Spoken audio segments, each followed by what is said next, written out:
oleh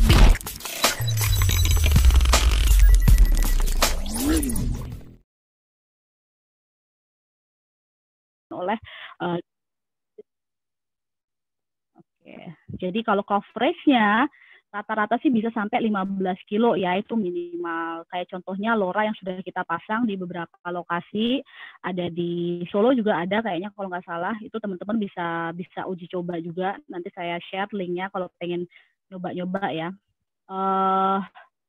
Kemudian kalau nggak salah itu sampai 5 kilo jaraknya bisa. Kalau dia benar-benar loss ya, itu bisa sampai 5 kilo. Tapi memang dia kecil throughput datanya ya. Ini nggak bisa buat streaming, nggak bisa buat nonton YouTube gitu. Karena datanya cuma maksimal itu di 50 kbps untuk LoRa. Kemudian Sigfox itu bahkan Sigfox itu hanya BPS ya, bit per second.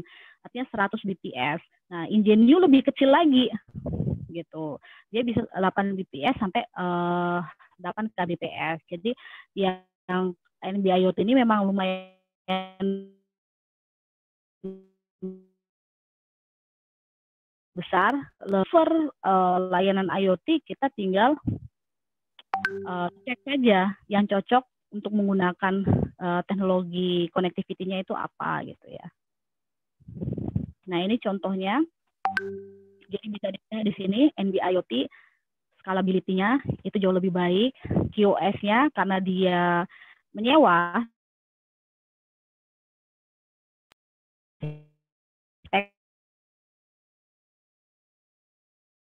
spektrum juga lebih besar karena secara throughput data juga ini ya lebih bagus lah istilahnya seperti itu.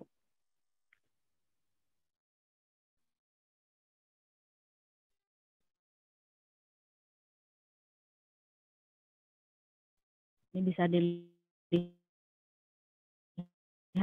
baterainya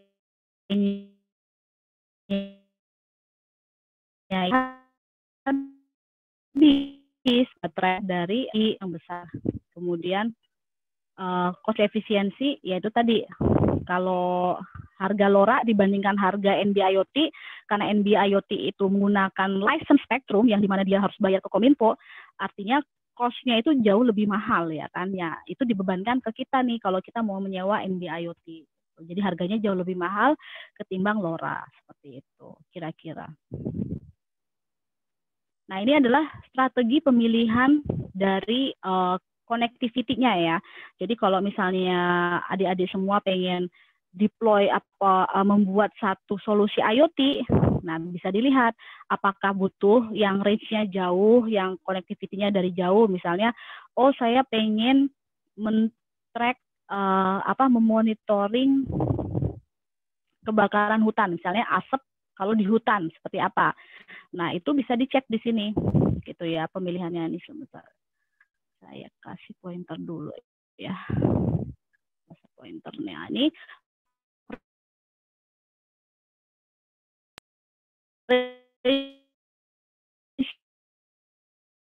ya cukup jalan. Tapi kembali lagi kalau di hutan itu kan listrik itu kan sulit ya, jadi nggak ada colokan listrik istilahnya kayak gitu.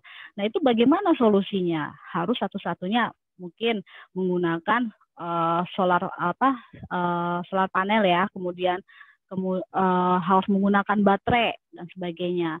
Nah ini bisa disolusikan misalnya dengan LoRa tadi. Kenapa? Karena LoRa ini CSS tadi chipset spektrum itu tadi dia bisa istilahnya si device ini dia akan sleep ketika dia tidak di-trigger oleh sesuatu. Misalnya tadi sensor asap. Nah, ketika si sensor ini tidak mensensing asap, dia akan tidur terus. Tapi ketika dia mensensing ada asap, dia akan mengirimkan data tersebut ke server supaya memberikan alert seperti itu. Beda halnya dengan 2G, 3G, 4G ya. Dia harus selalu berkomunikasi, aktif komunikasinya BTS terdekat. Jadi yang BTS-nya itu tadi ngirim data, kemudian dia akan akan mereply datanya tadi bahwa dia hidup terus gitu.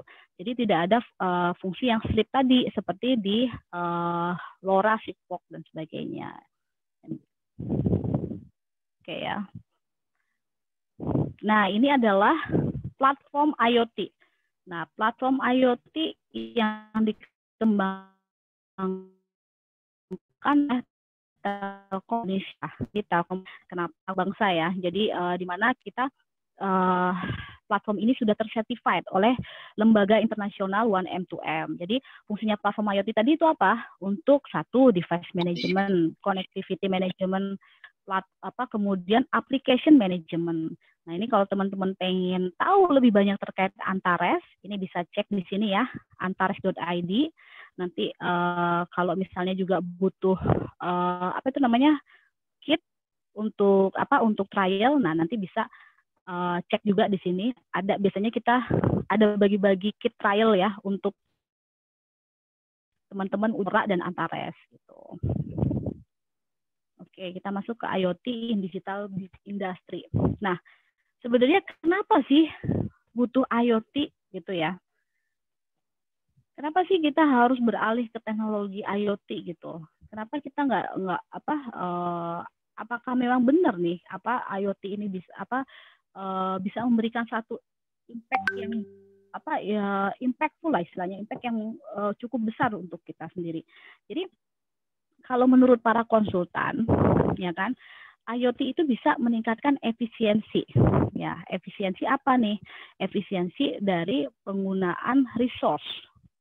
Jadi di sini sih bilangnya minimize human effort. Contohnya ya tadi, kalau misalnya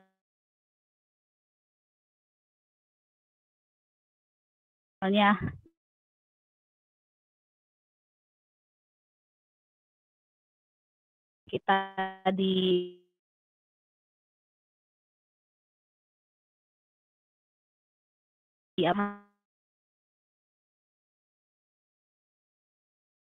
oleh kita tanam memberikan info, nah itu memberikan efisiensi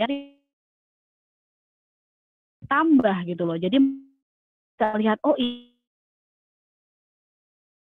sering naik turun loh suhunya gitu. Kemudian enabling IoT will reduce the cost of production and maximizing the returns. Nah, ini sudah kita lakukan, kita riset bahwa memang benar dengan implementasi IoT itu sangat-sangat mereduce cost.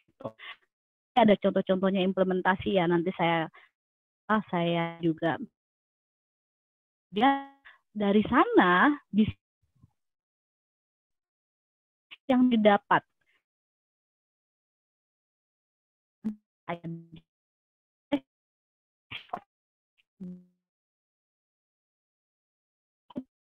dari jarak jauh.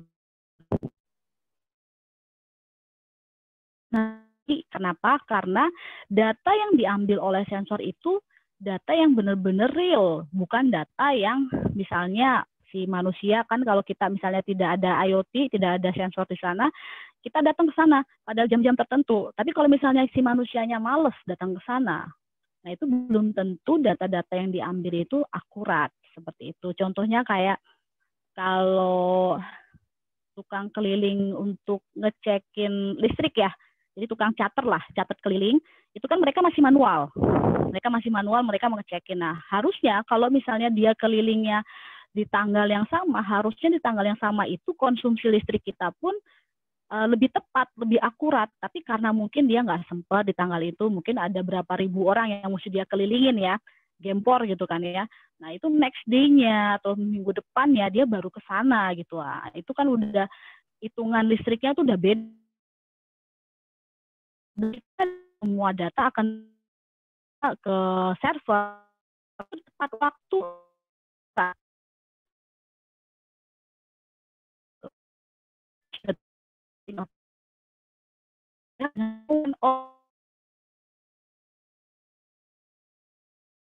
Yang manusia itu lagi di sana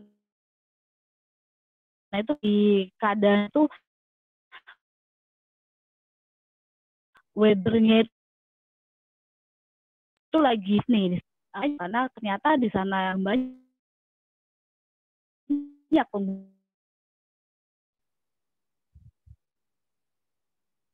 Nah, ini contoh how IoT will change your workplace. Jadi gimana dari yang pertama kalau kita cek apa di sini ada sensor sensor ininya sensor di sini kita bisa tahu penggunaan listriknya di sana berapa, kemudian kita bisa mematikan lampu dari jarak jauh, bahkan misalnya otomatis kalau misalnya ruang sudah tidak digunakan akan mati dengan sendirinya dan sebagainya. Ini ada GPS tracking dan sebagainya ya. Ini kok nggak bisa. Oke.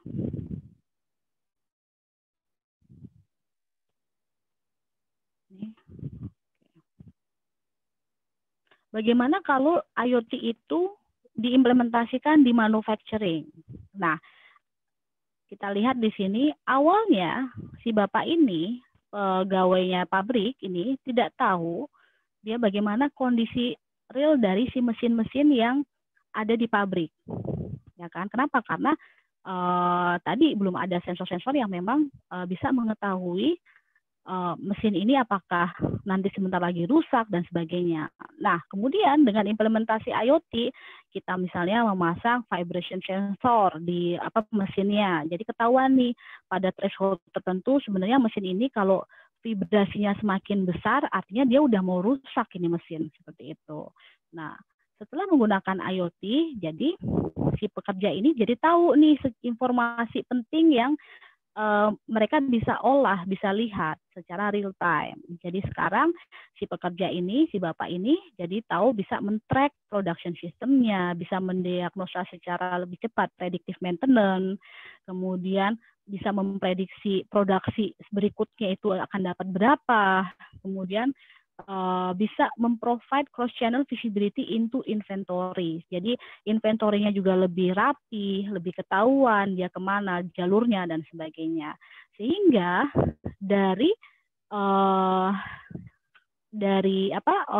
benefit ini akan memberikan saving cost 40% dari maintenance cost yang biasa mereka keluarkan. Karena mereka bisa memprediksi lebih awal, misalnya kalau mesinnya mau rusak, jadi nggak perlu nunggu mesinnya rusak, mati, kemudian proses produksinya juga ikut mati, kan itu sangat merugikan ya. Bisa dihitung nanti kerugiannya berapa. Nah itu sebelum sampai terjadi seperti itu, telah dilakukan maintenance terlebih dahulu. Jadi bisa saving cost hingga 40%. Nah, contoh industri 4.0 itu ada di Airbus, contohnya yang di luar negeri ya, karena Airbus itu pabrikasi pesawat ya. Jadi kalau di dunia industri yang sangat kritikal itu ada, kalau nggak salah ada 3 ya, industri kritikal di mana langsung menyangkut hidup manusia. Itu yang pertama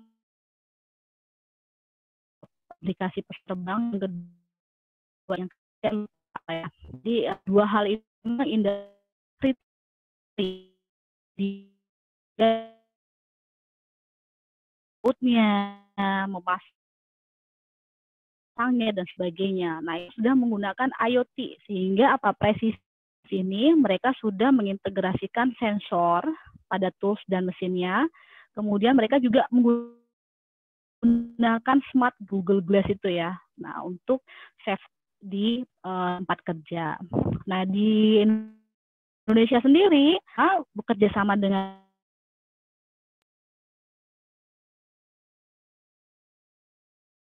kami, mesin produksi di liquid dan jadi sudah termonitoring dengan baik, bahkan sampai water purifier-nya, pemurnian airnya pun kita monitor sehingga jika terjadi ada kuman yang masuk, total organik karbonnya lebih tinggi, itu akan memberikan alert dan akan men-shutdown mesin itu. Sehingga sehingga terjaga sekali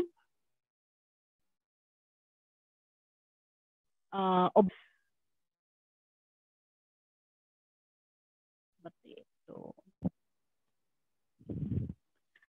Nah, ini IoT implementasi. Nah, ini menurut dari source dari Frost and Sullivan, kemudian Delta Partner, Gartner, itu bilang bahwa di Indonesia, kebutuhan IoT yang terbesar itu ada di industri manufacturing. Jadi di pabrik. Nah, itu benar sekali teman-teman. Jadi kalau saya ke pabrik-pabrik yang ada di Indonesia, itu masih banyak sekali yang manual.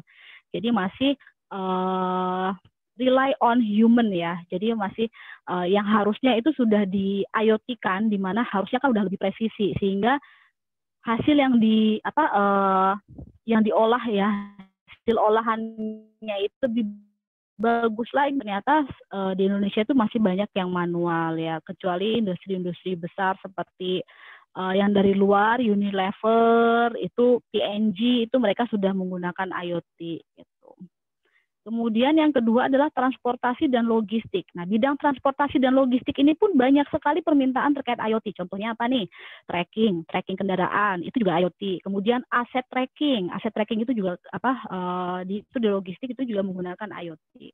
Nah, jadi teman-teman, adik-adik semua bisa memiliki ide-ide kreatif membangun suatu solusi IoT yang berhubungan dengan tadi ini segmen-segmen tadi, misalnya manufacturing, transportasi logistik, kemudian ada government itu biasanya smart city.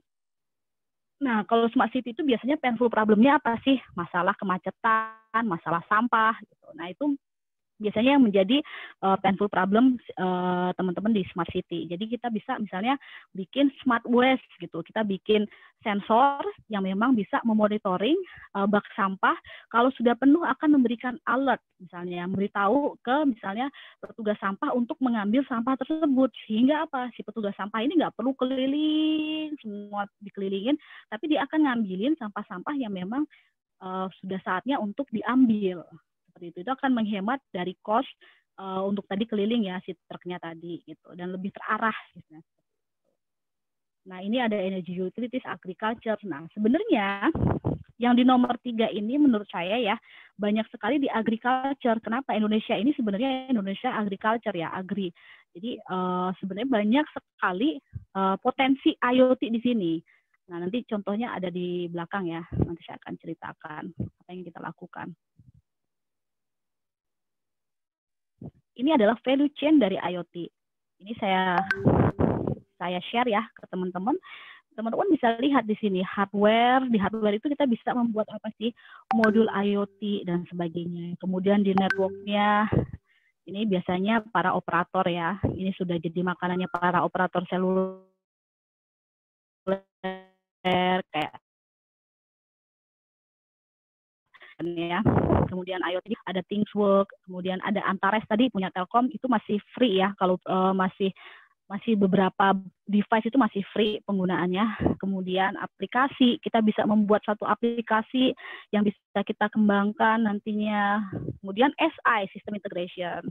Nah, bisa dilihat di sini sebenarnya kalau challenge-nya kita ya di Telkom yang selama ini kita lihat dari 2017 sampai 2021, kita itu banyak kekurangan engineer engineer di sisi device. Nah, kenapa ini? Karena orang Indonesia ini biasanya konsumtif sekali. Kalau device beli aja gitu. Jadi potensi ini tuh sebenarnya harusnya kita itu membangun kapabilitas di sini di device, karena teman-teman bisa lihat negara-negara yang membangun kapabilitas di device itu akan menjadi negara-negara yang maju.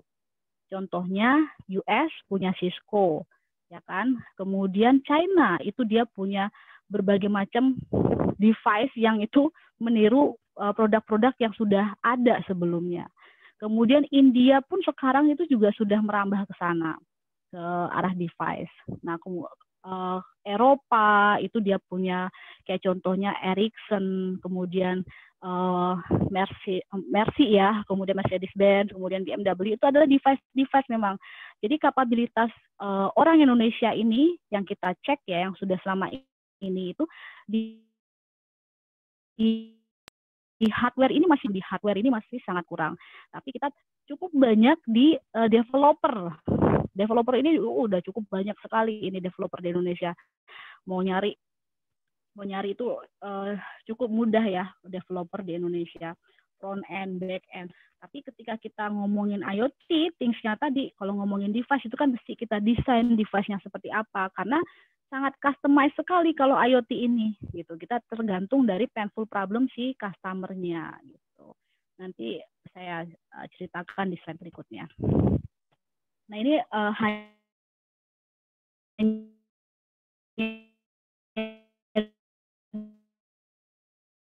gambaran tadian fiber optiknya itu hampir 6 kali keliling bumi. Itu kalau dibentangkan si fiber optik itu 6 kali keliling bumi. Kemudian kita punya satelit juga. Kemudian kita punya anak perusahaan Telkomsel, di mana coverage-nya itu sudah mencapai 99%.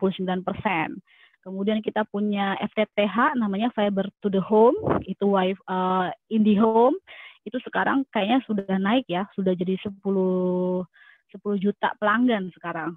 Ini masih 7 juta. Kemudian Indonesia One itu Indonesia domestik maupun yang lokal ada di beberapa negara. Contohnya data center yang ada di Singapura kita punya, kemudian di Timur Leste kita juga ada. Jadi data center kemudian di beberapa di Indonesia cukup banyak ya kalau di Indonesia. Nah, tadi dari data center ini kita juga membangun kapabilitas di digital business. Kita membangun yang namanya big data analytics. Nah, big data analytics kita punya platform khusus. Kemudian API Factory kita punya platform API sendiri. Kemudian kita punya platform IoT juga. Nah, inilah fungsinya tadi. Kita tidak mau hanya bermain di infrastruktur saja, tapi kita akan bermain di OTT-nya gitu. On the top-nya ya.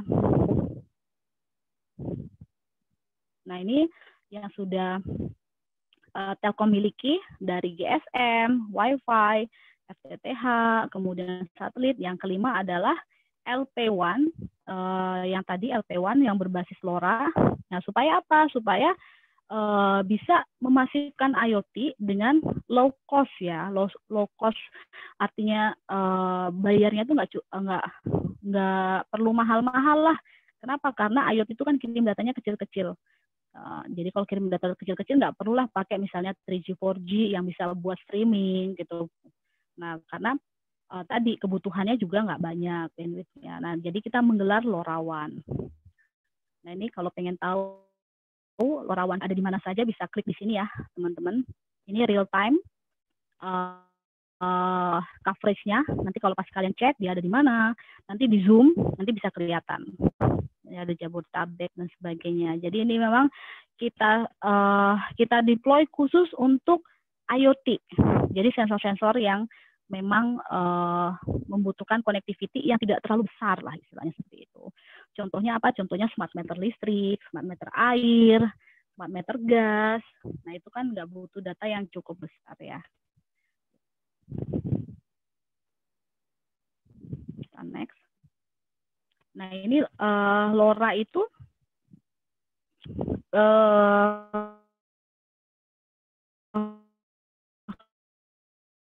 kelebihannya apa saja? Di setting dia misalnya sebulan sekali kirim ya dia akan sleep.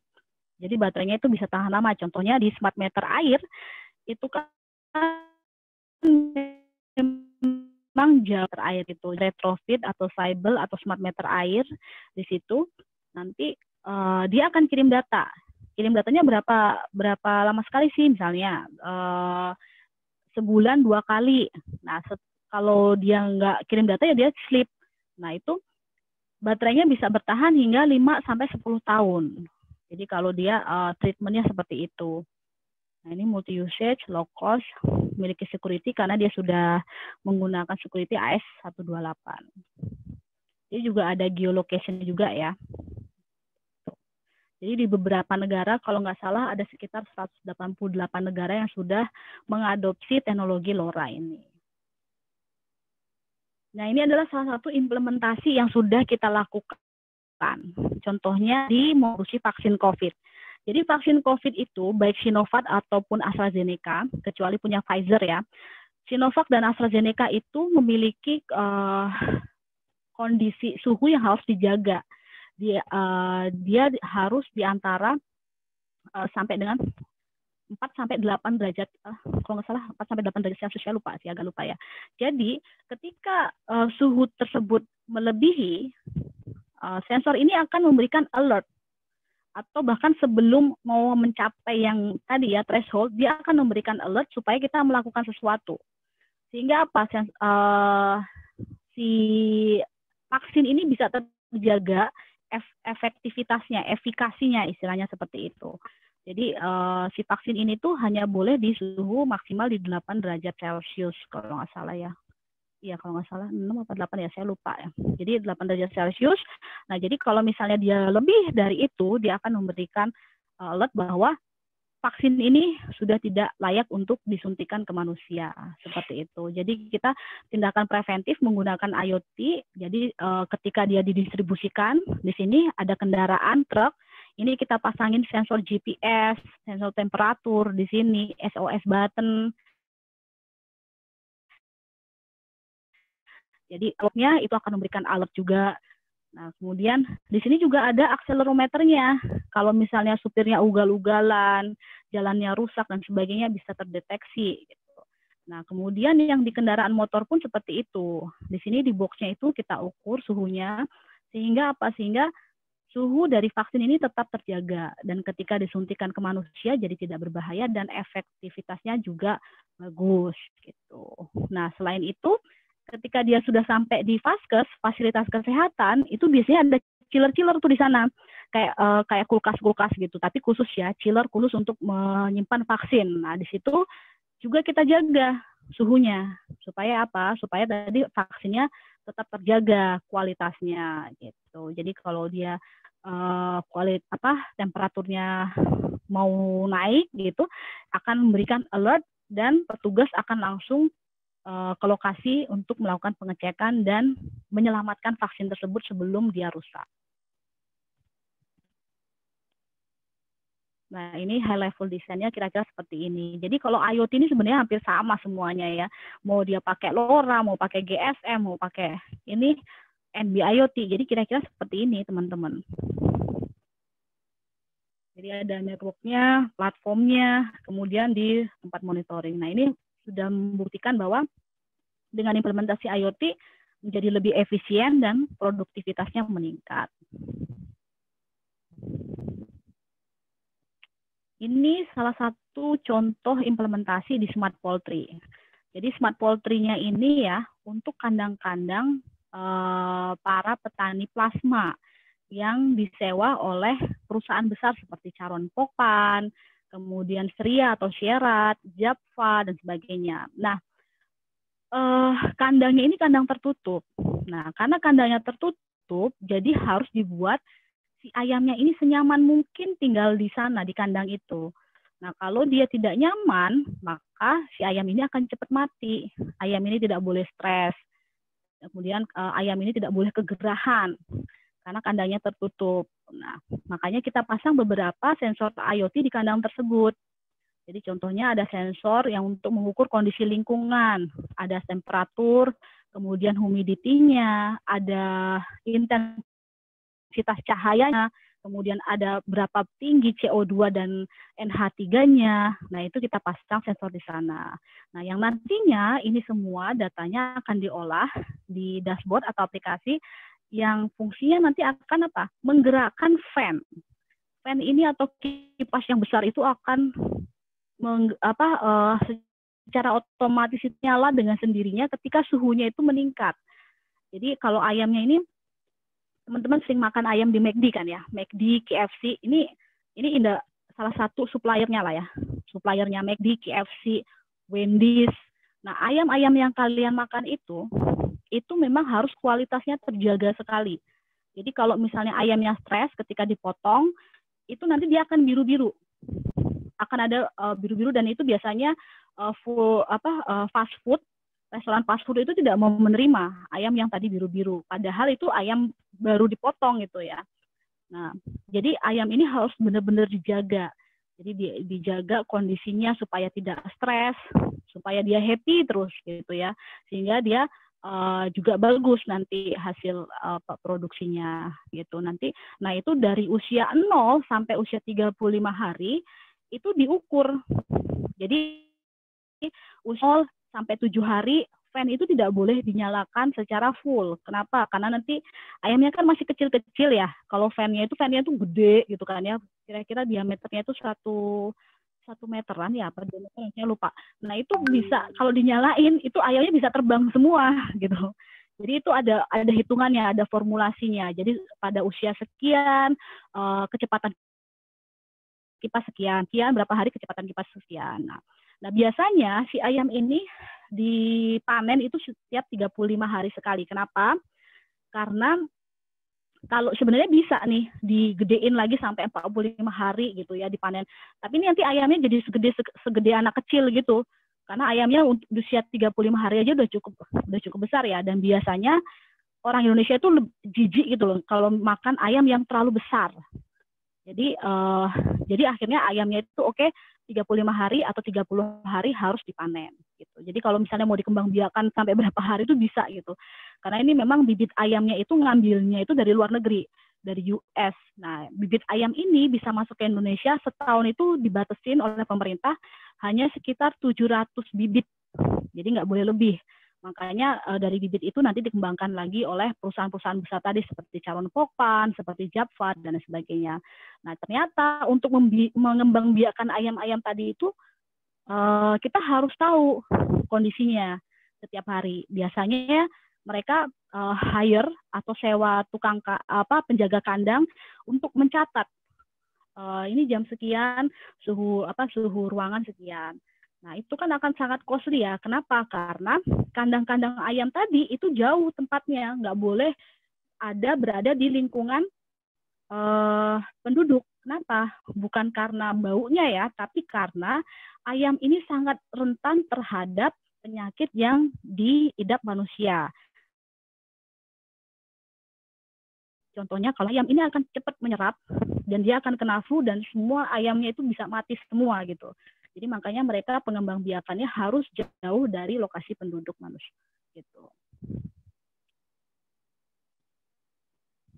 Nah, ini smart water meter. Nah, di sini fungsinya apa smart water meter ini?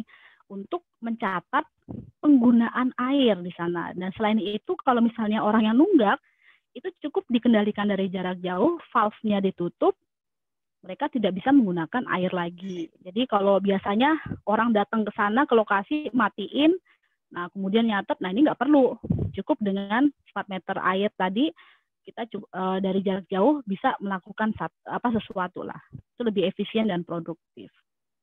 Gitu ya. Ini juga smart meter hampir sama tadi kayak yang di smart meter air, tapi ini di Musi Banyu Asin. Musi Banyu Asin ini salah satu kota yang ada di Sumatera Selatan.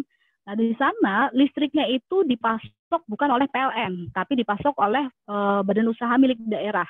Jadi mereka punya pembangkit listrik sendiri di sana dan mendistribusikannya ke penduduk yang ada di sana. Nah, kita memprovide LoRa-nya. Jadi connectivity untuk si smart meter ini. Jadi mereka sekarang orang-orang di sana kalau pengen tahu berapa jumlah penggunaan KWH-nya, mereka tinggal ini aja. Tinggal melihat di aplikasi udah ketahuan, oh hari ini sekian penggunaannya, seperti itu. Jadi semuanya serba digital. Jadi udah nggak ada lagi tuh orang-orang keliling untuk ngecekin berapa KWH yang digunakan. Ini Smart PJU. Smart PJU juga sama ya, teman-teman. Jadi Smart PJU itu kita pasang sensor-sensor di PJU, penerangan jalan umum. Jadi penerangan jalan umum ini painful problem dari Pemda setempat atau Kementerian Perhubungan. Sekarang PJU itu dihandle oleh PU atau Kemenhub, Kementerian Perhubungan atau PU ya. Nah, ada dua kementerian lah yang mengelola, tapi lebih banyak di perhubungan. Nah, mereka itu tidak pernah tahu satu lampu ini menghabiskan berapa listriknya, konsumsi daya listriknya. Kemudian mereka juga nggak pernah tahu dari 10.000 lampu jalan itu yang mati berapa dan dari kapan itu mereka nggak tahu. Mereka harus keliling dulu. Nah, kemudian dengan teknologi IoT ini, di mana setiap lampu ini kita pasangin sensor, maka kita bisa tahu berapa jumlah konsumsi listriknya, kemudian apakah lampunya mati atau hidup, itu kita tahu. Karena di sini juga ada titik koordinatnya, jadi lebih presisi.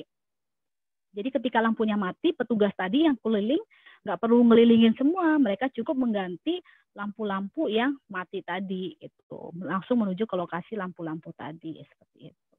Ini sangat membantu, makanya lebih efisien dan produktivitasnya juga meningkat, improve customer experience, yang tadinya nggak bisa melihat, ngebayangin mana lampunya yang mati, kemudian di mana titik koordinatnya, sekarang mereka bisa melihat melalui aplikasi.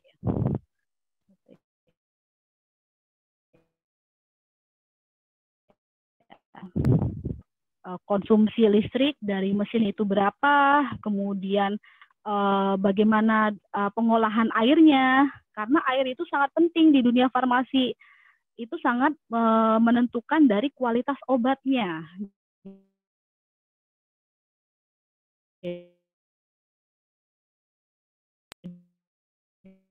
Jadi kalau kualitas membantu Kimia Farma nih, Kimia Farma akhirnya menang di Asia Pasifik AIBP ya, Asia Pasifik, bahwa implementasi IoT di Kimia Farma ini berhasil gitu.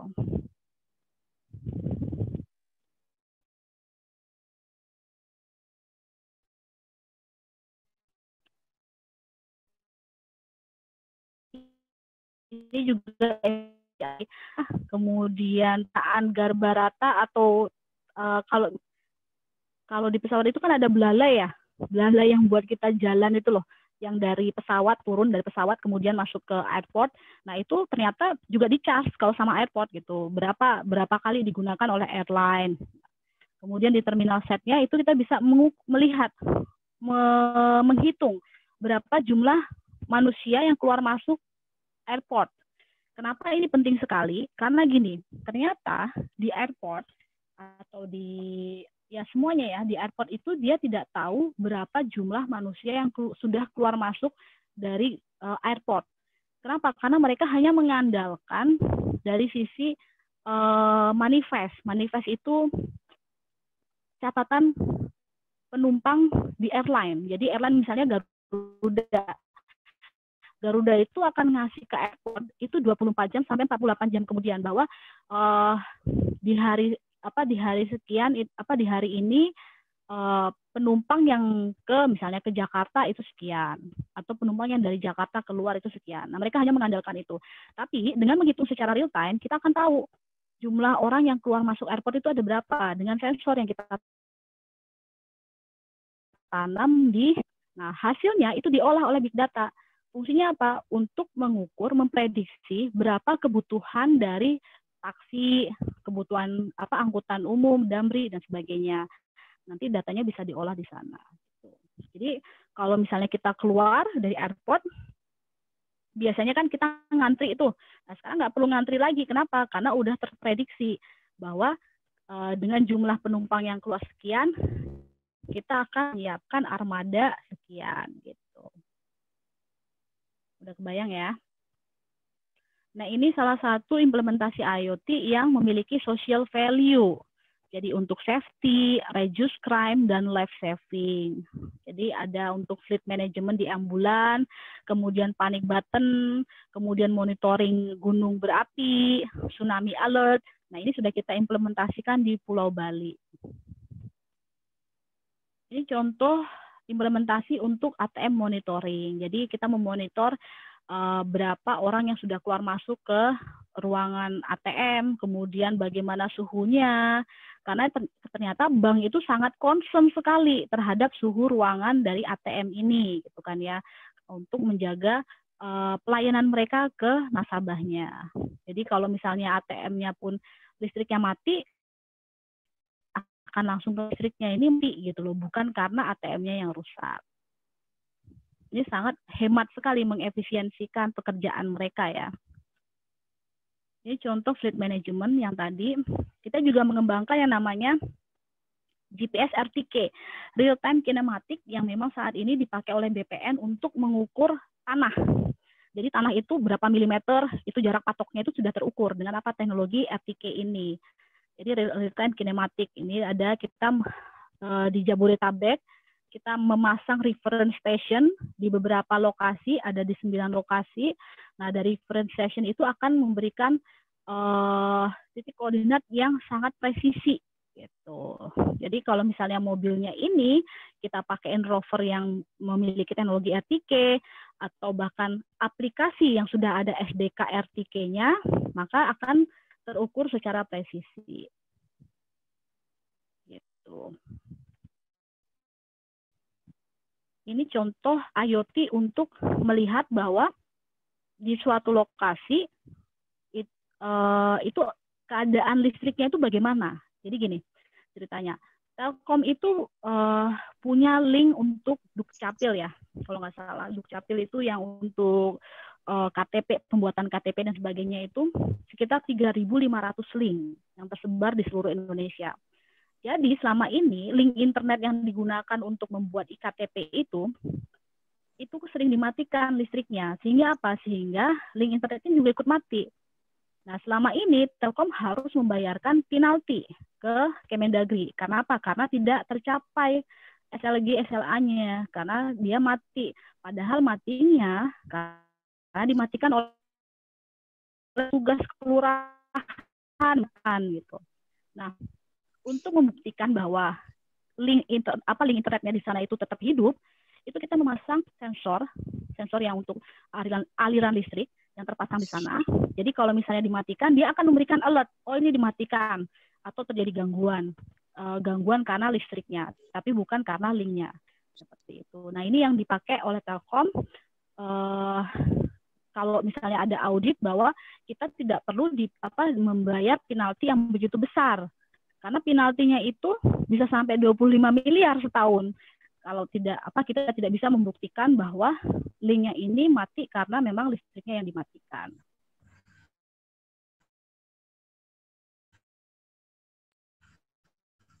Nah, teman. Jadi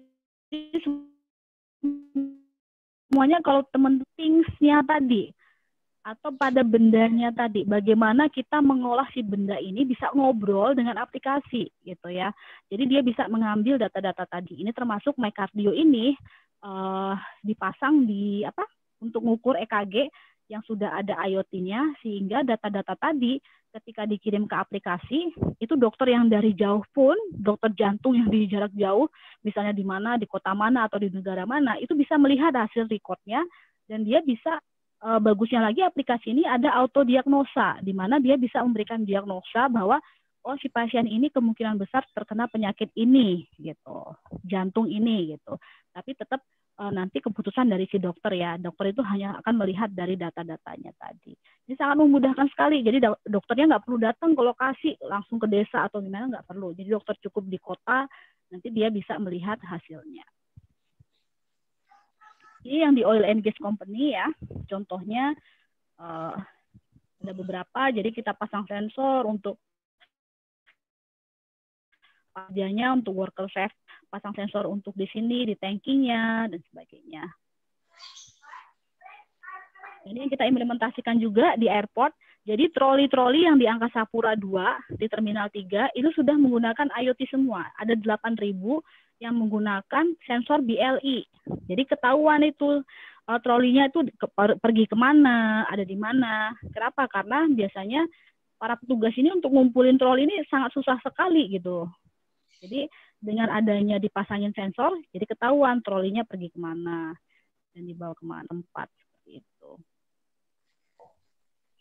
Maaf Bu Sito, memotong pembicaraannya.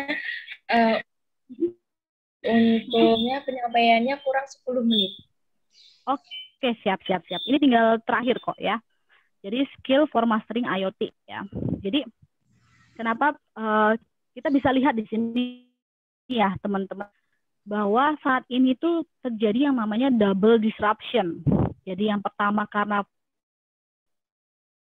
pandeminya, automation. Impact-nya apa? Impact-nya adalah kita itu para pekerja yang sekarang ada, itu dia harus mengulang kembali skill-skillnya. Jadi dia harus belajar lagi skill-skill baru, sehingga apa? Sehingga dia selalu up to date gitu loh.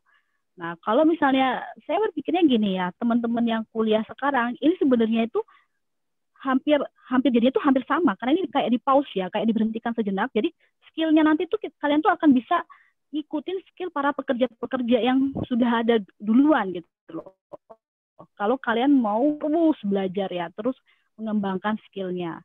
Nah, di sini bisa dilihat bahwa kebutuhan untuk apa? Untuk mereskilling lagi itu nggak butuh waktu yang cukup lama kok sebenarnya, 1-2 bulan, 2-3 bulan. Sekarang kan udah ada Coursera, Udemy, Ruang Guru dan sebagainya ya. Jadi kalian bisa belajar banyak di sana. Supaya apa? Supaya kapabilitas ilmu kalian itu bisa terus bertambah, dan ketika kalian sudah bekerja nanti kalian bisa bersaing dengan yang lainnya. Gitu kan ya. Nah, ini dengan adanya COVID ya kan, semua perusahaan menjadi working from home.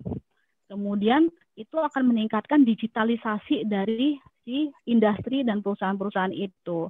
Kemudian apa? Mengakselerasi automation.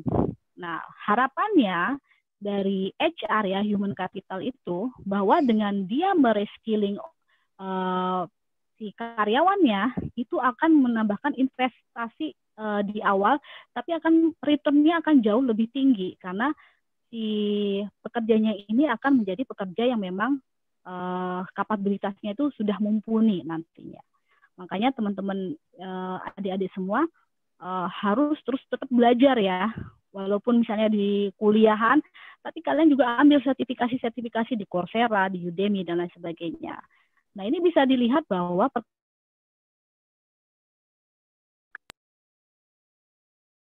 perkembangan dan di 2020 ini masih 67% dikerjakan oleh manusia dan 33% dikerjakan oleh mesin. Tapi di 2025 ini bisa dilihat 53% itu hanya manusia dan 47% itu mesin. Jadi hampir seimbang. Artinya apa? Artinya banyak pekerjaan yang akan hilang di masa depan. Nah, ini contoh growing job demand-nya yang ada data analisis, analis dan saintis itu semakin meningkat nanti ke depannya. Kemudian bisa dilihat ini nomor 10, Internet of Things Specialist. Di masa depan itu akan meningkat. Nah, sebenarnya kalian itu beruntung ya ketika kalian ngambil kuliah di teknik elektro, karena sebagian besar growing job demand ini ada di teknik elektro dan teknik komputer gitu. Sedangkan job yang dialihkan ke mesin itu biasanya yang terkait administratif, akunting, bisnis service dan sebagainya itu sudah tergantikan oleh mesin next-nya. Jadi kalian harus rajin belajar nih di perkuliahan ya. Kenapa? Karena masa depan itu sebenarnya ada di kalian gitu. Jadi top skill yang harus dibutuhkan di tahun 2025 itu analytical thinking dan inovasi, kemudian active learning and learning strategies. Nah, ini complex problem solving. Jadi kalian harus bisa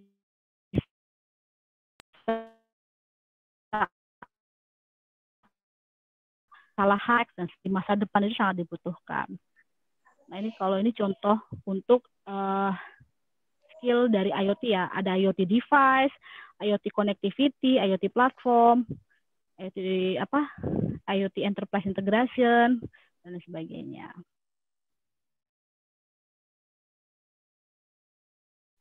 Nah, ini contoh sudah kita device ini ya. Sebentar. Ini kok nggak bisa. Pointernya saya matiin dulu. Oke ya. Ini adalah salah satu hasil karya IoT Telkom membuat sensor untuk box vaksin.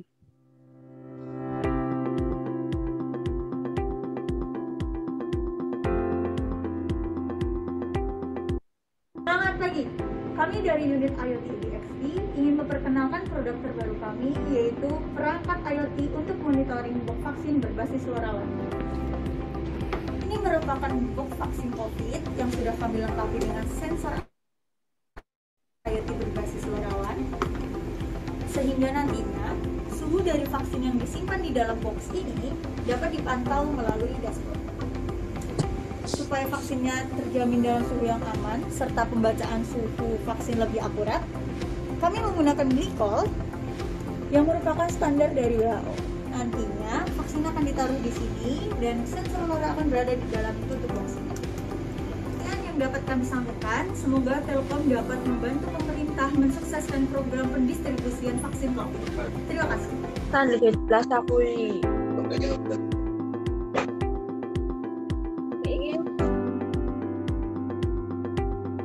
Kayaknya apa ya?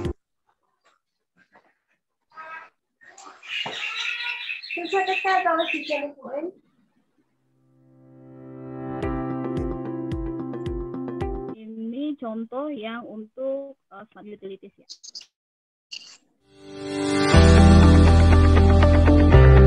Hampir 8 miliar penduduk dunia mengandalkan sumber daya energi setiap hari. Di Indonesia, penggunaan energi tercatat terus meningkat tajam, sementara ketersediaannya semakin terbatas. Efisiensi energi menjadi sebuah urgensi. Kecanggihan teknologi menawarkan sebuah solusi. Internet of Things membawa jawaban untuk melakukan penghematan energi, tak hanya memberikan kita data, tapi juga kuasa untuk memonitor dan mengontrol konsumsi energi. Internet of Things is the next big thing. Di Indonesia, Telkom IoT, pionir IoT dalam negeri, menjawab kebutuhan masyarakat melalui konektivitas LoRa sebagai solusi IoT for smart utilities, smart meter for electricity consumption, smart meter for water consumption, dan smart meter for gas consumption.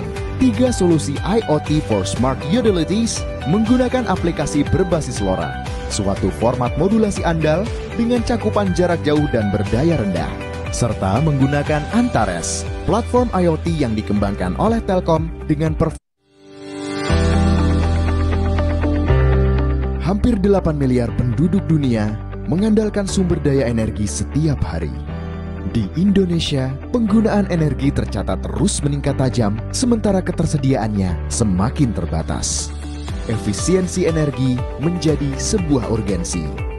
Kecanggihan teknologi menawarkan sebuah solusi. Internet of Things membawa jawaban untuk melakukan penghematan energi, tak hanya memberikan kita data, tapi juga kuasa untuk memonitor dan mengontrol konsumsi energi. Internet of Things is the next big thing. Di Indonesia, Telkom IoT, pionir IoT dalam negeri, menjawab kebutuhan masyarakat melalui konektivitas LoRa for smart utilities, smart meter for electricity consumption, smart meter for water consumption, dan smart meter for gas consumption. 3 solusi IoT for smart utilities menggunakan aplikasi berbasis LoRa, suatu format modulasi andal dengan cakupan jarak jauh dan berdaya rendah, serta menggunakan Antares, platform IoT yang dikembangkan oleh Telkom dengan performa availability mencapai 99%, jalur transmisi data yang terenkripsi dengan aman, mendukung integrasi berbagai perangkat dan mengakomodasi Open API. Antares menjadi platform horizontal IoT yang bersertifikasi internasional dari 1M2M, serta akomodasi prot dan konektivitas tanpa batas untuk setiap perangkat yang akan diintegrasikan. Semua komunikasi yang dikirim dari platform Antares melalui jalur yang terenkripsi. Infrastruktur pun dikelola 24 jam selama 7 hari, sehingga perusahaan bisa lebih fokus mengembangkan bisnis. Antares mendukung berbagai perangkat, termasuk Arduino, ESP, Android, Raspberry Pi, dan berbagai bahasa pemrograman. Berikut cara kerja IoT for Smart Utilities dari Telkom IoT. Smart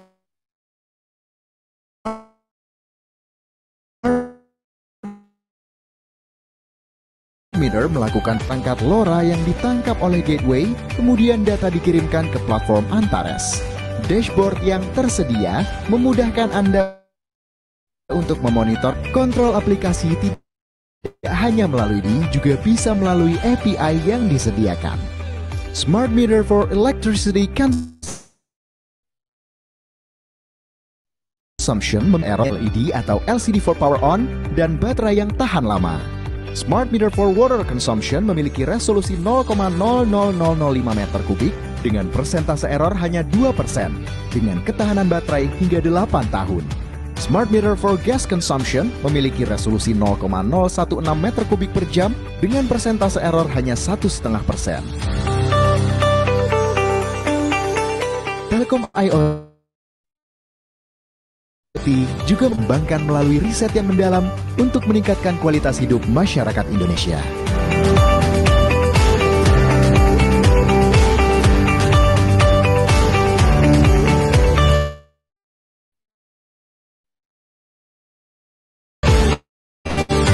Telkom IoT, mari jadikan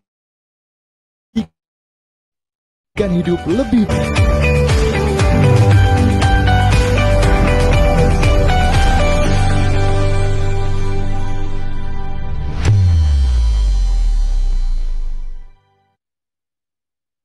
Kalau ini contoh implementasi di smart poultry tadi, ini ada sensor-sensornya ya, environment sensor, kemudian timbangan yang bisa menimbang sendiri, hasilnya itu dikirim ke server sehingga apa? Sehingga ketahuan nih ayamnya yang pada saat itu di kandang itu ada berapa, beratnya itu berapa kisarannya gitu ya.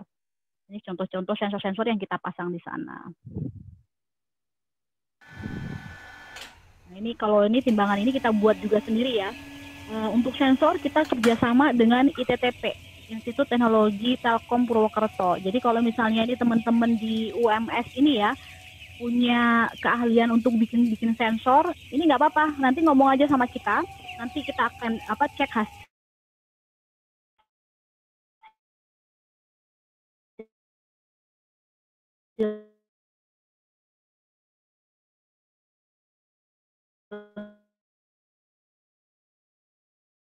Kalau deployment LoRa di beberapa titik karena kedepannya akan ada 6.000 titik gateway LoRa yang akan terpasang seluruh Indonesia. Gitu. Ini contoh sensor yang di smart poultry.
hasil implementasi dari IoT di smart poultry tadi. Teman-teman bisa lihat ini sebelum ada sensor dan automation fan yang kita pasang.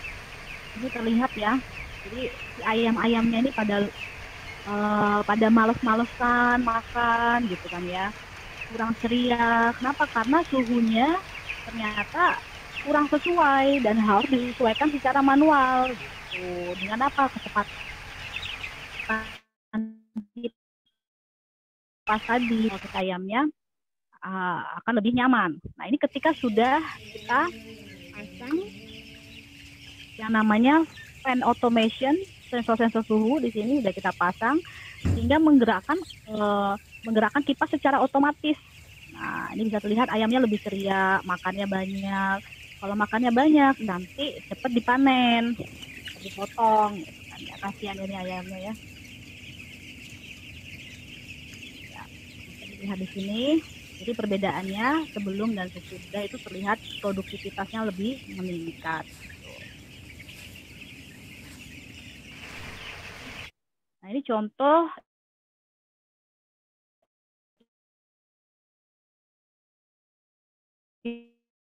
implementasi Pangandaran untuk melanjutkan proses instalasi Smart PJU sebanyak 5 titik. Nah, ini kelihatan ya view-nya patung Merlin yang ikonik di Pangandaran. Nah, ini di sebelah saya ada Mas Alan yang akan menerangkan bagaimana cara kerja lampu PJU ini yang sudah dilengkapi dengan fitur menghidupkan dan mematikan dengan menggunakan aplikasi IoT yang berbasis LoRa. Ayo kita lihat ya. Ya, kali ini Mas Alan akan mendemokan bagaimana caranya mematikan dan menghidupkan lampu ini yang di belakang kami.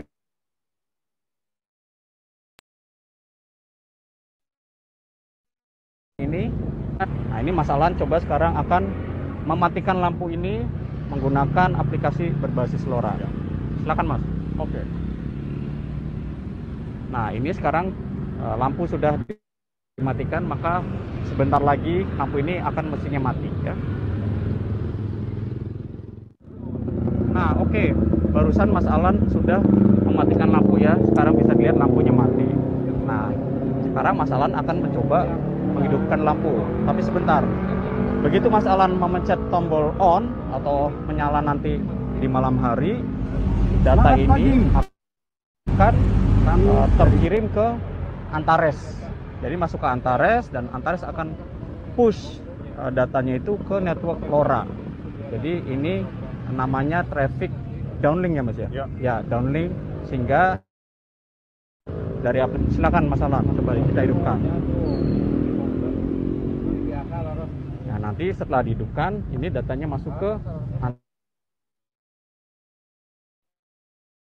Antares.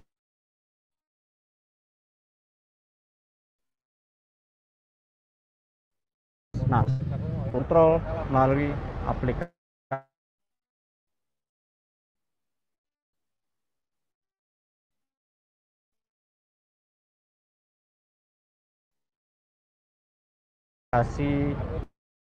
bayar LoRa. Bukan, tapi sebenarnya PJU sendiri itu sudah punya sensor. Ketika dia gelap, dia akan nyala sendiri lampunya, tapi ketika dia terang, keadaan matahari sudah terbit, dia akan mati sendiri lampunya. Nah, ini tadi kita cuma hanya untuk mengontrol bahwa lampunya ini bisa dikendalikan dari jarak jauh, sehingga ketika dia mati atau hidup gitu kan ya, kalau sensornya nanti sensor yang tadi gelap atau terang tadi misalnya rusak atau apa, kita bisa cek tadi lewat bukan automation ya, controlling dari jarak jauh, bahwa oh kalau dikontrol itu dia bisa nyala, berarti sensor yang tadi sensor untuk langsung nyalanya tadi ternyata rusak dan sebagainya. Nah, itu juga penting ya untuk controlling di PJU. Itu kira-kira. Mungkin dari saya seperti itu aja, adik-adik semua dan teman-teman semua ya. Jadi sedikit gambaran terkait IoT dan bagaimana sih IoT itu ke depannya dan bagaimana pekerjaan yang ada di masa depan itu kira-kira. Mungkin saya kembalikan waktu dan tempat dan Mbak Akilah. Oke, terima kasih. Ya, terima kasih Bu Sita atas materi yang telah disampaikan. Untuk acara selanjutnya yaitu acara sesi tanya jawab. Untuk itu saya buka 3 termin pertanyaan. Silakan buat peserta yang ingin bertanya. Saya ini izin dibuka 3 bertanya. termin pertanyaan. Izin bertanya. Kil, Ya. izin bertanya. Oh ya, Silahkan. buat Mas Khairul Ananta, silakan. Perkenalkan, nama saya Khairul Ananta. Izin bertanya ke Bu, apakah IoT itu hanya sekedar sensor saja? Terima kasih. Apakah coba sorry gimana Mas? Apakah IoT itu hanya sekedar sensor saja? Soalnya tadi saya lihat masih Bu. Oke. Ini Mbak Akila langsung dijawab atau seperti apa? Boleh Bu untuk langsung dijawab. Oke, iya. Jadi gini, kita balik sedikit ya ke PPT saya. Jadi kalau teman-teman ingat apa yang saya sampaikan, bahwa kalau kita ngomong IoT itu tidak hanya parsial ya. Tidak boleh hanya ala carte istilahnya gitu, parsial ngomong sensornya aja itu IoT. Kemudian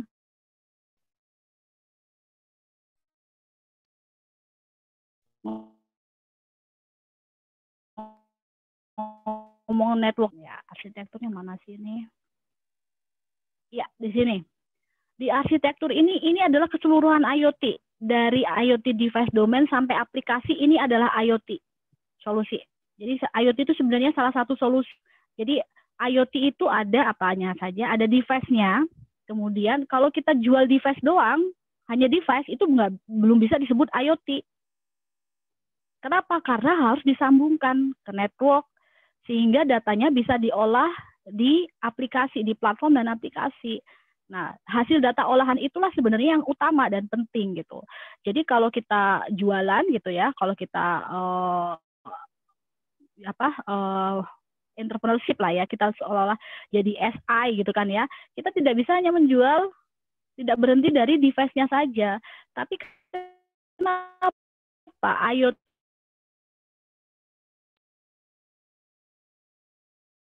itu ditinggal, maka data yang diolah di belakang sini, di aplikasi ini bukan data sampah gitu loh.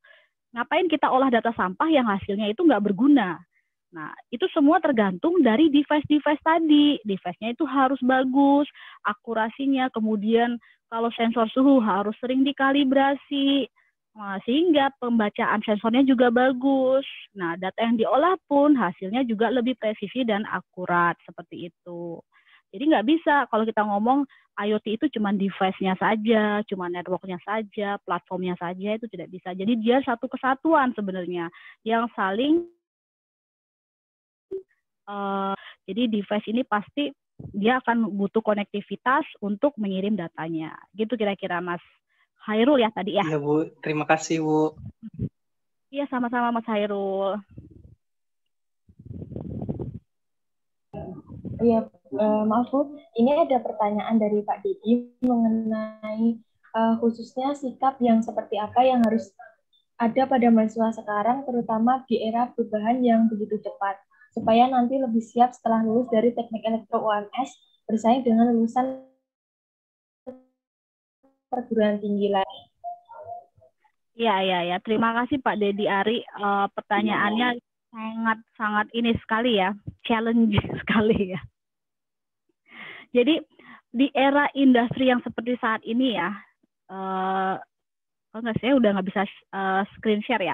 Jadi kalau bisa lihat dari tadi yang future jobs tadi, bahwa kita di masa depan di 2025 itu akan banyak sekali disrupsi terhadap pekerjaan-pekerjaan yang tadinya manual, itu akan mulai sedikit demi sedikit hilang gitu. Nah, artinya apa? Artinya sebenarnya di Ini salah satu karena skill yang ada di teman-teman teknik elektro ini dibutuhkan di masa depan gitu, masih dibutuhkan di masa depan. Jadi 50% lebih itu adalah orang-orang teknikal sebenarnya yang akan ada di masa depan gitu. Sedangkan orang-orang yang administratif dan sebagainya itu akan sedikit demi sedikit hilang. Seperti itu. Nah, bagaimana sekarang pertanyaannya bagaimana kita nih ya, teman-teman adik-adik semua ini bisa bersaing dengan SDM lain dari perguruan tinggi lain gitu ya. Sebenarnya ada salah satu penelitian ya sebenarnya. Kalau di Telkom sendiri kita sebenarnya menganut yang namanya ABC, attitude, behavior, dan kompetensi. Nah, anak-anak yang, karena kita juga membuka semacam magang, PKL, dan sebagainya, itu attitude itu sangat penting karena itu basic sekali yang itu yang membangun karakter dia dan itu akan dibawa sampai pekerjaan dia nantinya di mana saja, bukan hanya di Telkom dan sebagainya. Itu yang penting, attitude yang pertama, kemudian behaviornya dia, kemudian baru kita lihat kompetensinya. Jadi kalau misalnya dibilang di Telkom itu yang PKL siapa aja sih? Banyak kok PKL dari universitas-universitas swasta lain, misalnya Tanri Abeng University, kemudian ada universitas-universitas yang entah dia ada di mana gitu ya, dia magang di Telkom pun kita terima, asalkan tadi pertama attitude dulu ya. Attitude itu sangat penting. Jadi dari attitude itu nanti bisa dikembangkan. Jadi kalau misalnya contoh pengalaman saya sendiri ya, ketika saya masuk ke industri di Telkom, dulu di tahun 2010 ya, Telkom itu sangat-sangat kalau orang sekarang bilangnya feodal ya. Jadi karena apa? Karena Telkom itu isinya anak-anak STT Telkom, lulusan STT Telkom, which is anak-anak yang sudah ada beasiswa, kemudian ikatan dinas istilahnya seperti itu. Nah, ketika saya masuk ke Telkom, saya selalu ditanya sama orang-orang, kamu angkatan berapa, STT angkatan berapa, gitu. Oh, saya bukan anak STT, saya lulusan UMS. Banyak nanya, UMS itu apa? Muhammadiyah Surakarta. Oh, gitu. Nah, jadi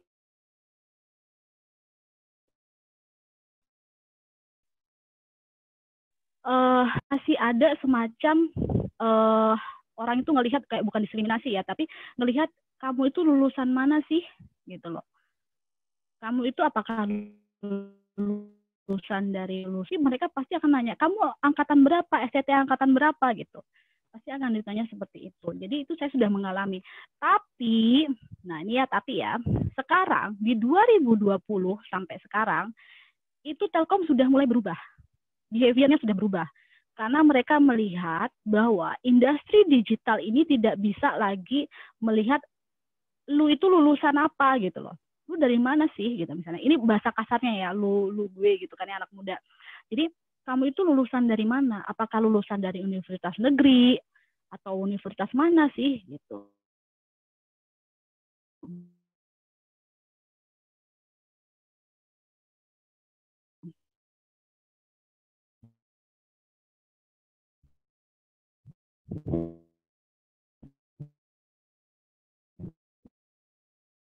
Sukan nggak sih Telkom itu kita searching ya di universitas-universitas, bahkan universitas yang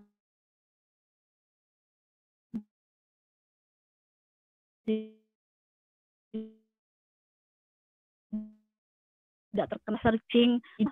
Kalau yang di Salatiga itu ada universitas apa ya? Satya Wacana, kemudian macam-macam. Di sana kita ambil anak-anak yang memang bagus, attitude-nya bagus, skill-nya juga ada. Itu kita ambil mereka, kita pekerjakan di Telkom, dan kita bantu mereka mengembangkan skill digitalnya. Seperti itu. Nah, pertama sebenarnya, kalau teman-teman ya, saya boleh ngasih saran ya. Jadi itu skill digital yang misalnya kayak tadi, kayak kita butuh IoT itu skill untuk para engineer device untuk bisa mendesain device sehingga apa? Sehingga di Indonesia ini perekonomiannya itu semakin meningkat dengan adanya pabrikasi device IoT. Bayangkan device IoT yang 21 miliar tadi kalau ada di luar kita kan cuma jadi konsumtif saja ya. Tapi kalau ternyata Indonesia itu bisa memproduksi sendiri device-device tadi, bayangkan berapa juta lapangan pekerjaan yang sudah dihasilkan dari satu teknologi saja, dari teknologi IoT gitu. Seperti itu gambarannya. Nah, tidak memungkiri juga ya teman-teman, attitude kemudian behavior itu, jadi kalian itu juga harus bisa bergaul gitu. Jadi kalau pinter ya, kalau kita bilang kupu-kupu ya kuliah pulang gitu ya, jadinya nerd atau jadinya word gitu kan ya. Nah itu kalau kalian kerjanya di lab gitu ya nggak apa-apa, misalnya kalian kerja cuma sama mesin gitu kan ya. Tapi kalau kalian berinteraksi dengan tim, which is timnya itu adalah manusia, artinya kalian harus supel, harus fleksibel, harus bisa harus bisa berinteraksi dengan teman-teman yang lain. Contohnya ini saya ambil contoh lagi di Telkom di IoT. Kebetulan saya sebagai supervisor untuk mereka ya. Itu saya campur dengan anak-anak yang dari UI dan ITB. Jadinya apa? Jadinya anak-anak ITTP ini dia minder. Dia jadi diem aja. Padahal sebenarnya saya tahu talent mereka ada di sana. Ketika saya kasih tugas, ini anak-anak UI ini ya terus terang, to be honest ya, anak UI dan ITB ini saya kasih tugas, saya belum ngomong banyak, mereka tugasnya udah selesai, bahkan lebih dari yang saya harapkan. Saya malah amazed gitu. Tapi kalau anak-anak ITTP ini mereka kayak minder gitu, karena mungkin dari Purwokerto dan sebagainya. Tapi sebenarnya kalian nggak perlu minder. Si anak-anak UI dan ITB ini karena dia di kota besar, ya kan, di kota besar pergaulannya juga banyak gitu kan ya, mereka jadi nggak minder. Padahal sebenarnya kalau secara skill, secara kompetensi itu mereka sebenarnya sama lah gitu. Kalau saya bandingkan mereka secara teknikalnya, tapi behaviornya mereka tadi, yang dimana mereka anaknya supel dan anaknya fleksibel dan lebih enak lah ya.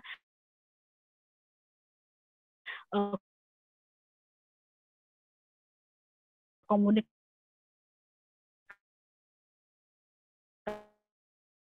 Nah itu yang nih jadi satu grup gitu. Apa yang terjadi? Nah itu tadi yang saya lihat, dan saya beri inputan ke anak-anak ITTP, kalian jangan minder, kalian harus pede. Itu mereka sama-sama manusianya, walaupun kalian misalnya dari desa, misalnya dari Purwokerto, tapi skill kalian itu sama kayak mereka gitu. Jadi teman-teman semua harus bisa berkomunikasi ya.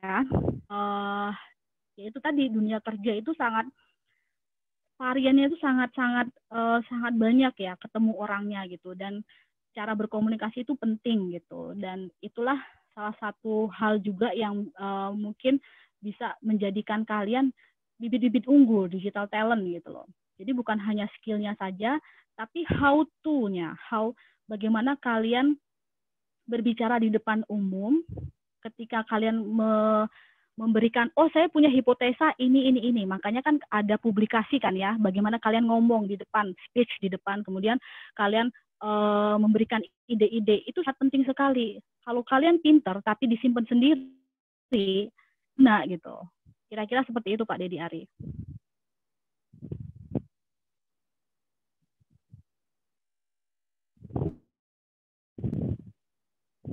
Semoga menjawab ya Pak Dedi.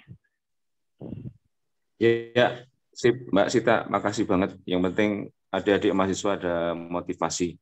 Soalnya juga nggak mudah untuk memotivasi mereka kalau hanya dari satu arah saja, perlu dari para praktisi yang memberikan gambaran. Makasih banget, makasih. Sama-sama Pak Dedi.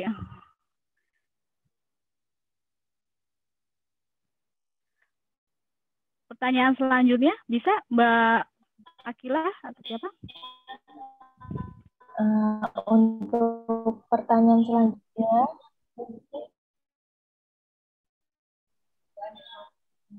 Arik Adi Pratama, silahkan open mic untuk pertanyaan. Oke, terima kasih moderator Mbak Akila. Di sini saya izin bertanya tentang IoT yang membahas tentang kemarin itu. ada pembahasan tentang 5G yang masuk ke Indonesia dan ada revolusi IoT ke 5.0. Dan menurut Ibu sendiri tuh bedanya apa IoT dari 5.0 ke 4.0 ke 5.0 itu apa, terus tanggapan Bu Sita sendiri mengenai pro kontra kemarin yang terjadi di Indonesia yang mengenai teknologi 5G ini yang katanya berdampak bagi kesehatan itu gimana ya Bu? Ya. Oke, terima kasih pertanyaannya, ini bagus banget ya. Masnya juga berarti, Mas siapa tadi? Saya lupa. Mas Erik, siapa ya? Bu. Oh ya, Mas Erik.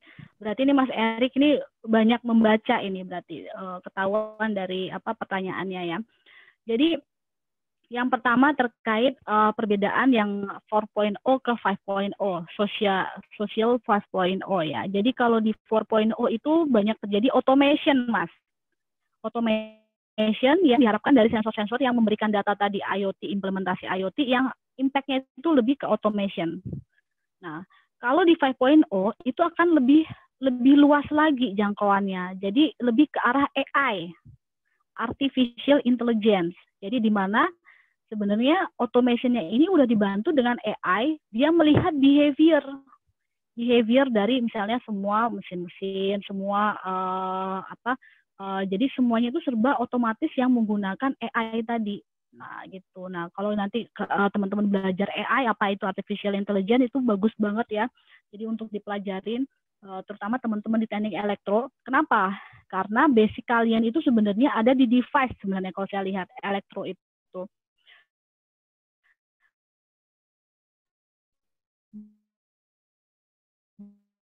Dan itu kalau teman-teman di teknik komputer, itu mereka lebih pada skill yang membangun aplikasi, dashboard, dan sebagainya. Tapi ujung tombak untuk aplikasi dan dashboard tadi bisa mengolah data yang bagus, itu sebenarnya ada di teman-teman teknik elektro. Coba bayangkan kalau kalian bikin firmware atau device atau suatu sistem yang memang itu cepat tidak bagus sistemnya, cepat rusak. Nah, di sini di aplikasi dan dashboard ini tidak bisa mengolah datanya dengan bagus juga gitu. Nah, satu contoh ya yang tadi saya bilang. Nah, kemudian ke industri yang 5.0 yang dia lebih ke arah AI, di mana semuanya digerakkan oleh AI tadi, mesin-mesin AI. Jadi mereka belum disuruh aja, mereka sudah melakukan gitu loh. Bahkan mereka bisa mempelajari, memprediksi. Misalnya gini, big data analitik ya, big data analitik yang ditambah AI, dia bisa memprediksi, oh ini bakal seperti ini. Nah, dia akan melakukan sesuatu, do something, entah itu misalnya contohnya yang paling sederhana, kalau misalnya IoT ditambah AI. Jadi kalau kulkas, misalnya tempat naruh telur itu habis, dia akan langsung pesan sendiri ke misalnya Alfamart atau Indomaret untuk nganterin telur gitu loh. Alfamart tolong antar telur ke alamat ini karena Tuhan saya sering masak telur di pagi hari. Ini telurnya udah mau habis. Nah, itu lebih ke arah AI-nya. Jadi pengolahan datanya melalui AI dan sebagainya. Nah, kemudian yang kedua adalah pertanyaan terkait 5G dan kesehatan. Jadi sebenarnya nggak usah 5G, Mas. Mau 4G, mau 3G, frekuensi itu semuanya itu ada. Jadi kayak contohnya waktu saya di Ericsson, saya pernah di ini ya, kayak lab testbed-nya ya. Saya sebagai engineer testbed pada saat itu. Jadi di engineer testbed itu tugas saya adalah melakukan pengecekan radio base station atau RBS pada saat itu. Apakah RBS-nya ini rusak, tidak bisa diperbaiki sama sekali di Indonesia. Kalau nggak bisa akan saya kirim ke Swedia karena memang di sana komponennya ada di sana gitu. Nah, oleh sebab itu saya akan lakukan cek. Nah, itu untuk melakukan pengecekan, untuk bongkar, untuk melakukan pengetesan, itu kan perlu dinyalakan ya alatnya. Nah, itu ketika dinyalakan, saya terlalu dekat dengan device-nya, itu radiasinya cukup besar. Maka saya harus membentengi diri saya gitu. Jadi masalah radiasinya seperti apa, nggak usah ngomong 5G deh, ngomong 4G pun itu ada radiasinya, tapi memang belum terbukti secara ilmiah, secara untuk 5G ini dampaknya itu seberapa besar gitu loh, karena memang belum terimplementasi secara maksimal ya, secara masif gitu, belum terimplementasi secara masif di beberapa negara, itu belum implementasi secara masif. Jadi kalau 4G, 3G itu kan bisa diteliti ya, ada papernya juga gitu, bahwa impact-nya terhadap kesehatan seperti apa, itu sudah ada gitu. Tapi kalau 5G sendiri, kalau menurut saya sih semua yang frekuensi itu pasti terlalu worry bahwa wah ini 5G nanti ini nanti kita nggak maju-maju, intinya kayak gitu, hanya karena ketakutan gitu. Mungkin itu jawaban saya. Mudah-mudahan bisa membantu ya Mas Erik. Oke Bu, terima kasih atas jawabannya. Cukup dari saya. Terima kasih. Next question, silahkan. Selanjutnya dari Ibu Ifat, pertanyaannya yaitu dari favorite IoT tersebut, apakah kami bisa mengakses artikel di jurnal publikasi nasional atau internasional terkait hasil dari masing-masing proyek tersebut? Mohon maaf Bu Sito untuk menjawabnya untuk singkat waktu karena waktunya sudah mendekati habis. Terima kasih. Terima kasih. Jawabannya bisa Mas, bisa banget. Silahkan, ada di beberapa jurnal, termasuk saya juga menulis beberapa paper terkait IoT ini. Ada panic button, kemudian sensor untuk monitoring gunung. Nah, kemudian sensor untuk alert, tsunami alert. Itu juga saya ada nulis beberapa artikel, dan ini sebenarnya di Telkom kita itu bekerja bukan hanya sekedar implementasi secara bisnis dan sebagainya, tapi kita juga bekerja sama dengan universitas terkemuka. Ini nanti kalau kita bisa kerjasama nih UMS dengan Telkom terkait penelitian dan sebagainya, karena kita sudah kerjasama kayak dengan Polines gitu. Kemudian ada universitas swasta lain kayak STIKOM dan sebagainya. Nanti kita bisa kerjasama, kita bisa bikin riset bareng. Nah,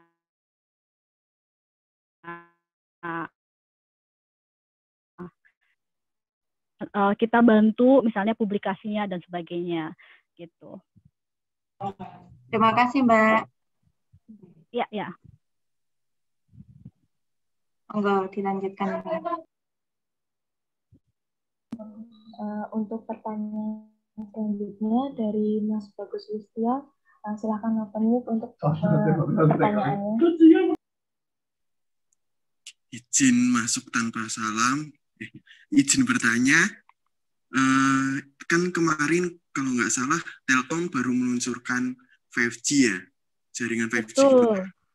Itu kok 4G itu standalone dan 5G itu non-standalone itu kenapa ya Kak? Bisa dijelaskan mungkin dengan singkat begitu.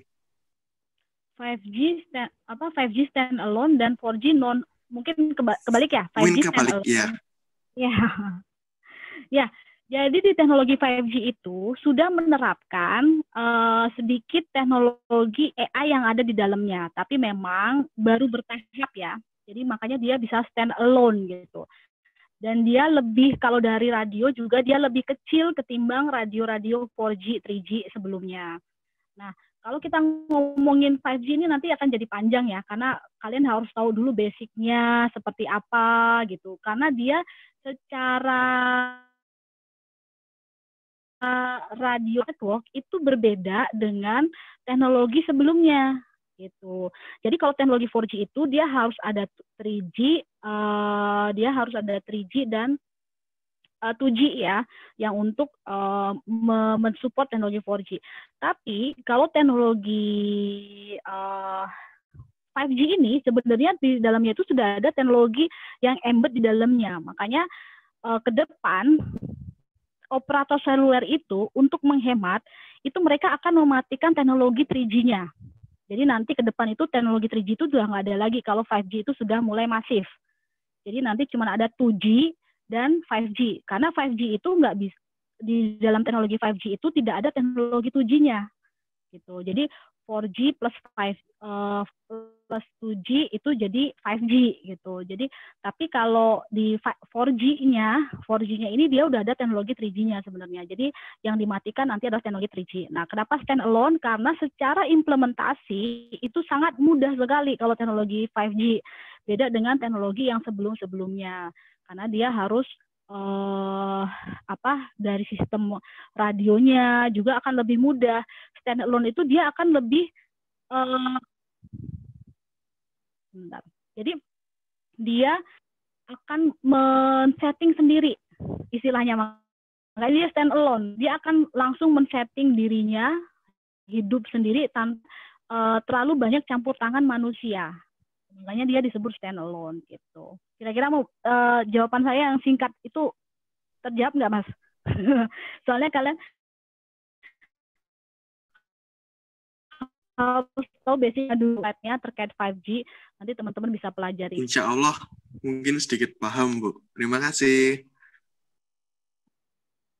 Sama-sama, Mas Bagus.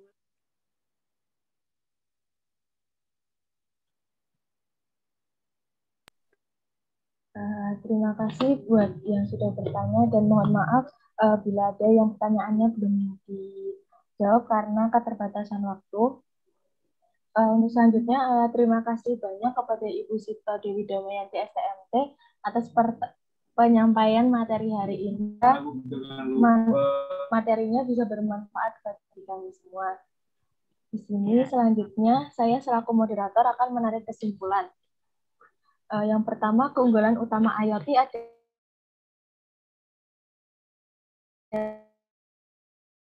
kemampuan dalam berbagai action map yang dibuat pemerintah hari ini dalam memasuki era industri 4.0 dengan tujuan satu menjadi 10 besar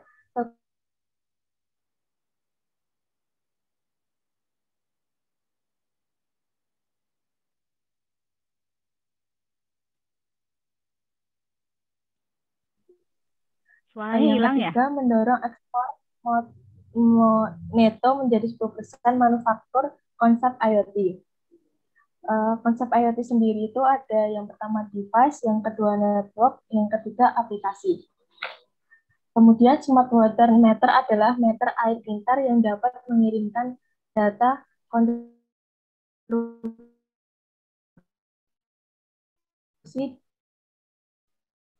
tentu mampu membuka atau menutup value pipa air. Untuk selanjutnya akan diputar video jurusan dari teknik elektro.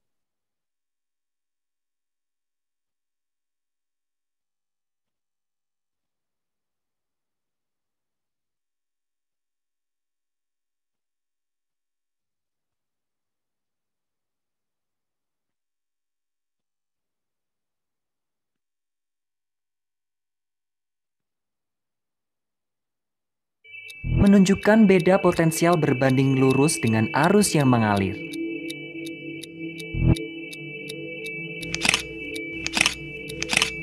Ada hal yang perlu kita selesaikan.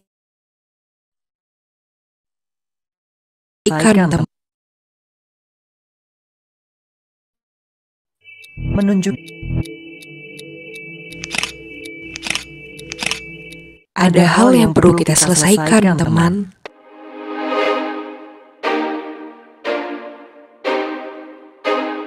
Apakah peran saya di sini?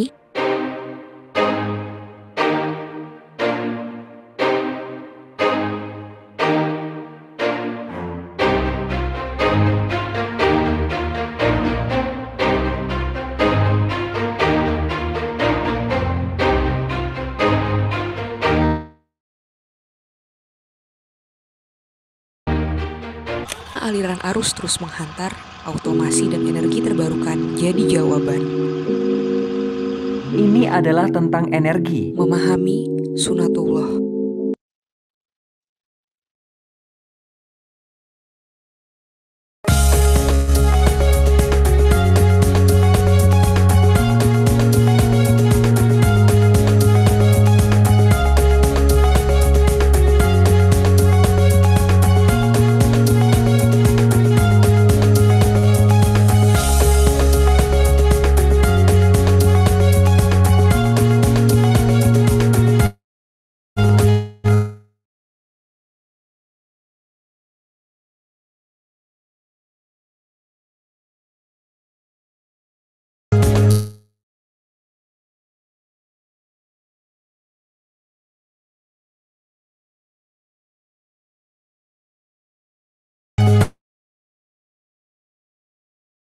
dalam komputer dan elektronika yang akan menghasilkan lulusan yang berkualitas di pasar global dan memberikan arah perubahan berdasarkan nilai-nilai keislaman.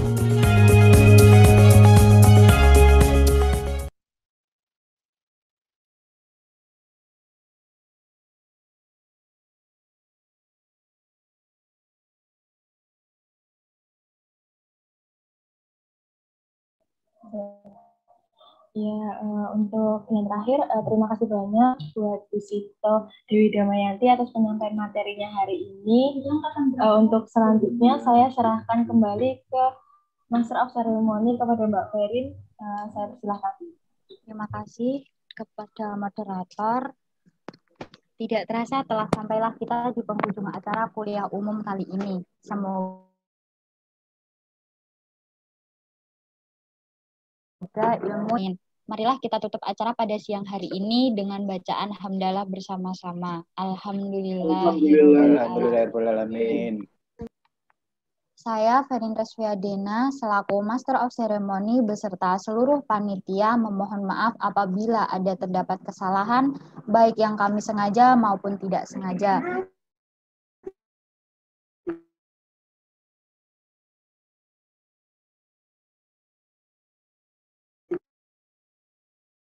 Billahi taufiq.